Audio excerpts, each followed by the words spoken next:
హరే కృష్ణ. నమస్తే అందరికీ. ఈరోజు మనం ఒక ముఖ్యమైన విషయం మాట్లాడుకుందాం. కలియుగంలో భార్య భర్త ఎలా శాంతిగా ప్రేమగా జీవించాలి, జగడాలు లేకుండా, ద్వేషం లేకుండా, విడాకుల వరకు పోకుండా ఎలా జీవితాన్ని ఆనందంగా గడపాలి. భగవద్గీత ప్రకారం పెళ్లి అంటే ఒక పవిత్ర ధర్మం. మన భారత సంస్కృతిలో పెళ్లి అంటే కేవలం బంధం కాదు, అది దేవుని ముందు ఇచ్చే వ్రతం. మన బాధ్యతను ప్రేమగా సహనంతో చేయాలని భగవద్గీత చెబుతుంది. అంటే భర్త భార్య శత్రువులు కారు, ఒకరికొకరు జీవన సహచరులు. ఒక ఎద్దుబండికి రెండు చక్రాలు ఉన్నట్టే ఒకదాని మీద ఇంకొకటి ఆధారపడాలి. అంటే ఒకరి మీద ఇంకొకరు ఆధారపడాలి. కలియుగంలో వచ్చే సమస్యలు. ఈ యుగంలో మనుషులు ఎక్కువగా కోపపడుతుంటారు.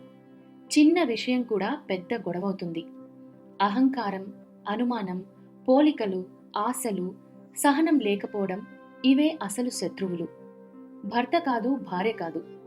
భగవద్గీత ప్రకారం కోపం ప్రేమను కాల్చేస్తుంది. కాబట్టి మొదటి పాఠం కోపాన్ని కంట్రోల్ చేసుకోవాలి. ఇప్పుడు మనం భర్త ధర్మం గురించి తెలుసుకుందాం. భర్త అంటే ఓర్పు ఉన్నవాడు, బాధ్యతాయుతుడు, ప్రేమగా మాట్లాడేవాడు, రక్షణిచ్చేవాడు. అతడు భార్యని ఎప్పుడూ అవమానించకూడదు అని గీత చెబుతుంది. నిజమైన బలమంటే మనస్సు, నాలుకను అదుపు చేయడం. కాబట్టి భర్త మృదువుగా మాట్లాడాలి, నిజాయితీగా సంపాదించాలి, చెడు అలవాట్లు దూరం పెట్టాలి, భార్య భావాలు గౌరవించాలి. అప్పుడు ఇంట్లో శాంతి ఉంటుంది.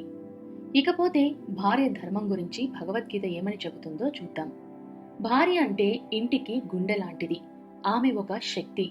ప్రేమ, సహనం, దయ ఉన్న అత్యంత శక్తివంతురాలు. ప్రేమతో చేసే సేవ దైవ సేవ లాంటిదని గీత చెబుతుంది. కాబట్టి భార్య మృదువుగా మాట్లాడాలి, పోలికలు పెట్టకూడదు, ఇంటిని ప్రేమగా చూసుకోవాలి, భర్తకి మద్దతివ్వాలి, ముఖ్యంగా అవమానించకూడదు. గౌరవం ఉంటే ప్రేమ పెరుగుతుంది. ఈ దాంపత్య జీవితంలో ఎవరు పర్ఫెక్ట్ కాదు, మనందరికీ తప్పులుంటాయి. అందుకే గీత చెబుతుంది, ముందు మనల్ని మనం చూసుకోవాలి. ప్రతిరోజు మనం ఆలోచిద్దాం, నేను అతి మాట మాట్లాడానా, నేను హర్ట్ చేశానా, ఒకవేళ చేశామంటే సరిచేసుకుందాం. అహంకారం వదిలేద్దాం. అహంకారం అంటే నేనే కరెక్ట్, నేనే పెద్దవాడిని. ఇది సంబంధాలను పాడు చేస్తుందని గీత చెబుతుంది. వినయం ఉన్న చోట శాంతి ఉంటుంది. అందుకే క్షమించండి, సారీ, ధన్యవాదాలు ఇవన్నీ చెప్పడం నేర్చుకోవాలి. కోపం వచ్చినా గౌరవంగా మాట్లాడాలి. మనుషులం కాబట్టి కొన్నిసార్లు గొడవలు తప్పవు. కానీ గుర్తుంచుకోండి, చెడు మాటలు చెప్పద్దు. ఎందుకంటే మాట గాయం మానదు. కోపం ఎక్కువైతే కొద్దిసేపు నిశ్శబ్దంగా ఉండండి, నీళ్లు త్రాగండి, బయటకు నడవండి, తరువాత శాంతిగా మాట్లాడండి. భార్యాభర్తలు శత్రువులు కాదు. నేటి రోజుల్లో ఇలా అంటారు, అతని దగ్గర అంత డబ్బు ఉంటుంది, ఆమె దగ్గర అంత అందముంది. ఇవి పోలికలు. ఇవి ప్రేమను నాశనం చేస్తాయి. గీత చెబుతుంది, సంతృప్తిగా ఉండే మనిషే నిజమైన ధనవంతుడని. పెళ్లి అంటే పోటీ కాదు, భాగస్వామ్యం. స్వార్థం లేకుండా సేవ చేస్తే దేవుడు సంతోషిస్తాడని గీత చెబుతుంది. భర్త భార్యను ఆదరిస్తే అది దేవసేవ, భార్య భర్తను ఆదరిస్తే అది దేవసేవే. అప్పుడు అహంకారం పోతుంది. మీ జీవిత భాగస్వామిలో దేవుణ్ణి చూడండి. ప్రతి మనిషిలో ఒకే ఆత్మ ఉంది. ఆ భావనతో ఉంటే ద్వేషం ఎలా వస్తుంది? చిన్న తప్పులు క్షమించండి. మనం తప్పు చేస్తాం, మరొకరు కూడా చేస్తారు. కాబట్టి మనసులో పెట్టుకోకుండా క్షమించండి. క్షమించే మనసే అన్నింటికన్నా గొప్పది. కలిసి సమయం గడపండి.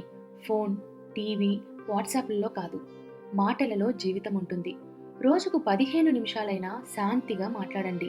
మీ భాగస్వామి రోజు ఎలా గడిచిందో అడిగి తెలుసుకోండి. కలిసి పూజ చేయండి. పూజ చేస్తే మనసు శుభ్రమవుతుంది.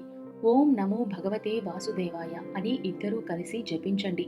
ఇల్లు శాంతిమయమవుతుంది. ఇకపోతే ఆశలను తగ్గించండి. అత్యాశ ఎక్కువైతే మనసు ఎప్పుడూ అసంతృప్తిగానే ఉంటుంది. సాధారణ జీవితం, సంతోషంగా ఉండే హృదయం అదే నిజమైన సంపద. తల్లిదండ్రులు గొడవ పడితే పిల్లల హృదయం దెబ్బతింటుంది. అది చూసి పిల్లలు కూడా నేర్చుకుంటారు. కాబట్టి పిల్లల కోసమైనా శాంతిగా ఉండటం నేర్చుకోవాలి. ఇకపోతే కొంతమంది విడాకులకు మొగ్గు చూపుతుంటారు. విడాకులు చివరి మార్గంగా ఉంటుంది. చిన్న విషయాలకు విడిపోవాలని కాదు. గీత చెబుతుంది, సహనం ఉన్న చోట సమస్యలు చిన్నవైపోతాయని. పోషించండి, రక్షించండి, అర్థం చేసుకోండి, క్షమించండి, ఇవి సరిపోతాయి. కృతజ్ఞత అలవాటు చేసుకోండి. రోజు చివరిలో ఆలోచించండి, ఈ రోజు నా జీవిత భాగస్వామి ఏమి మంచి చేశాడు, లేదంటే ఏది మంచి చేసిందని. ఆపై చెప్పండి ధన్యవాదాలు. ఇది ప్రేమను పెంచుతుంది.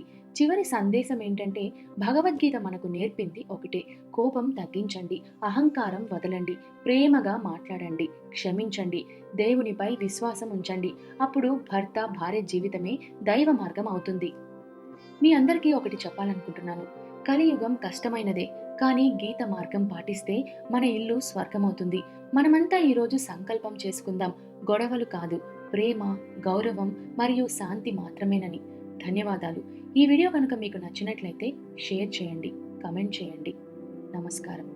హరే కృష్ణ. మీ కుటుంబం ఎప్పుడూ ఆనందంగా ఉండాలని, దేవుని ఆశీర్వాదాలు కలగాలని కోరుకుంటున్నాను.